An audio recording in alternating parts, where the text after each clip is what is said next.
Dette er en video i serien af Logifont-eksempler. Vi vil her vise et eksempel på, hvordan en opgave eller arbejdsgang med mange forskellige personer kan håndteres. Til opgaver af større karakter, eksempelvis opgaver hvor flere personer har en rolle, vil det ofte være at skyde gråspurve med kanoner at benytte et stort og forkromet processtyringssystem. Måske også fordi de fleste brugere løber skrigende væk, når de hører ordet eller noget der minder om det. Ting, der ikke er simple og lette at anvende, bliver som regel ikke brugt. Vi har udviklet et system til at styre opgaver af lidt større karakter. I opretter nye opgavetyper ved blot at udfylde en simpel Excel- eller Word-skabelon, som så bruges til at danne den nye type med. En opgavetype kunne eksempelvis være planlægning og afvikling af et kursus.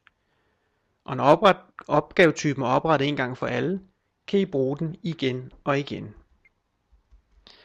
Vi vil nu vise vores system, og som er et eksempel på, hvordan tværgående opgaver kan løses.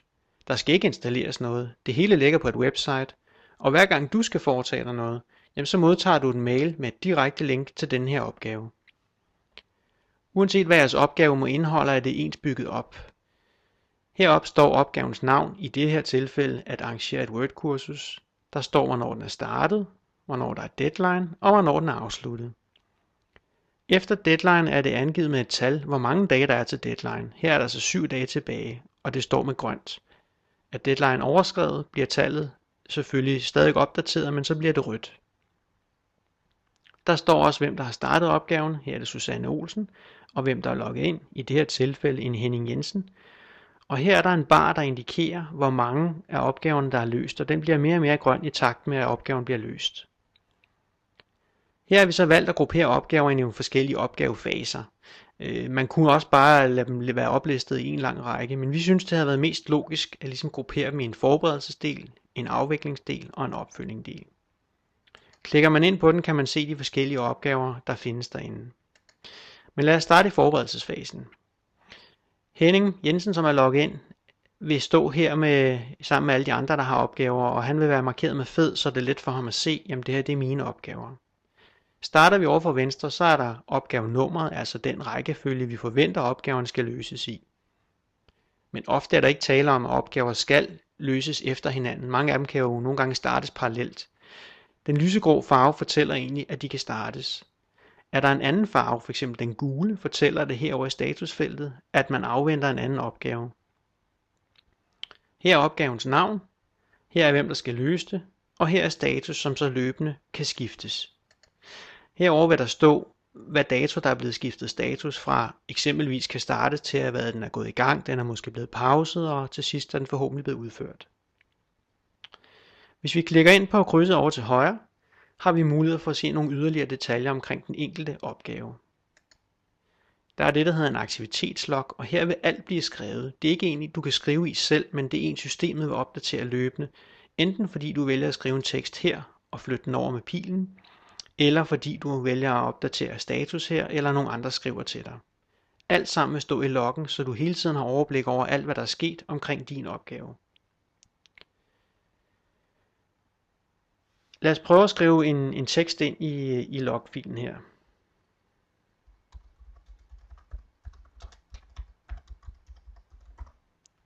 Det her kan være til ham selv, at han skriver, hvorfor han ikke er gået i gang den dato, og der kommer en dato og en tidsstemning, hvor der skriver, jeg mangler oplysninger.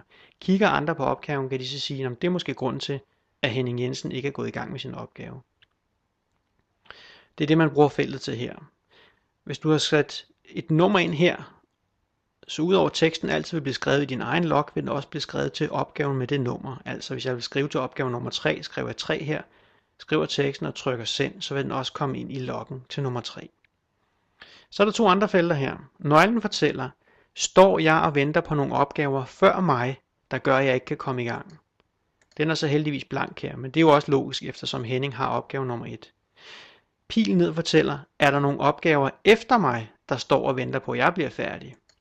Og der kan man se, ja, opgave nummer 3 står og venter. Og det er så Ole Petersen, der er nede, der også har fået en markering af gul. Han kan ikke komme videre, han afventer en opgave. Hvis vi prøver at gå ned til Ole hernede, så kan vi se i hans liste, om der er opgaver før hans egen, der står og blokerer. Der kan vi se, ja, han afventer opgave nummer 1. Hvis det nu er, at Ole står og tripper og meget gerne vil i gang, så kan han skrive direkte til opgaven.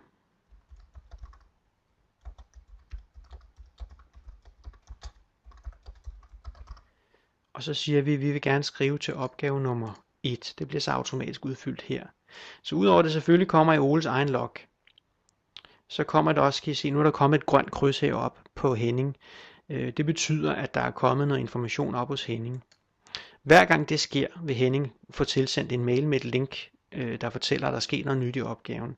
Så når han klikker på linket, vil han åbne hele den her op igen, og han vil kunne se, at der er et grønt kryds. Når han så klikker ind, fordi han er logget på som Henning, så vil det grønne markering forsvinde, som ligesom fortæller ham, der har sendt beskeden, i det her tilfælde Ole, Henning har læst det.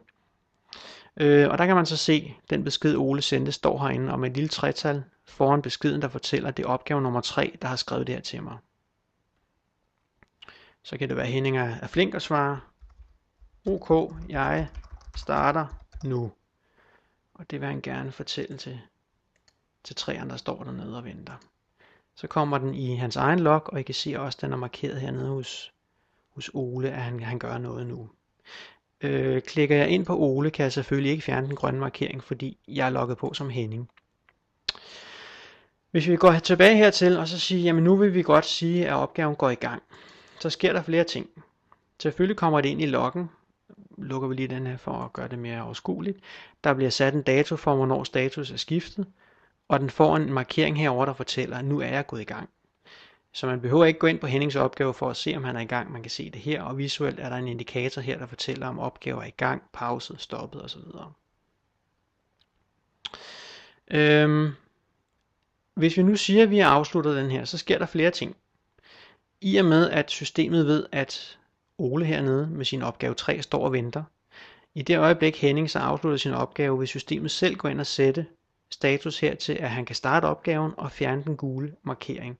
Og derudover vil selvfølgelig også komme en besked i Oles log. Så lad os prøve det. Vi siger, nu er den udført. Og som I kan se, den får en anden farve, der fortæller, at nu er udført. Oles opgave kan nu startes, og den gule markering er forsvundet. Lad os prøve at gå ind hos Ole og se, om det så også står i loggen, og det gør det, at opgave nummer 1 her er blevet udført. Se, det der også skete, da Henning udførte sin opgave, det var, at barren heroppe begynder at blive udfyldt med, hvor mange opgaver der resterer. Og det er klart, at når vi når helt herhen, så handler det om at sammenligne med, hvor mange dage er der til deadline, og der skulle selvfølgelig gerne være en sammenhæng. Det betyder, at hvis du går ind på en opgave, behøver du slet ikke gå ind her. Du kan i teorien nøjes med at sige, hvor mange dage er der til deadline, og hvor langt hen er vi med opgaverne, for at få et overblik over, holder den her, eller skal vi til at stramme os an for at nå det. En anden ting, man kan se her, udover at hvad opgaven hedder, hvem der skal løse den, status på den, og hvornår der er sket statusændringer, er, at det kan være en blanding af både interne medarbejdere i virksomheden, men det kan jo også være, at eksterne er en del af den her opgave. Det er markeret med en lille globus, som hernede på Jytte. Det betyder, at hun sidder ude i den store verden, eller rettere sagt, hun sidder i hvert fald ikke i det her firma. Holder man musen henover, så kan man se, at Jytte sidder i det her tilfælde i et firma, der hedder AK Service. Det var egentlig vores opgavestyringssystem. Det er klart, at I kan tilpasse med farver og logo og hvad I ellers har lyst til, men grundlæggende er det her funktionaliteten, men vi kan selvfølgelig altid skræddersy efter behov. Vi håber, du er blevet inspireret af dette eller af nogle af vores andre videoeksempler, og glæder os til at hilse dig velkommen hos Logifront. Tak og på gensyn.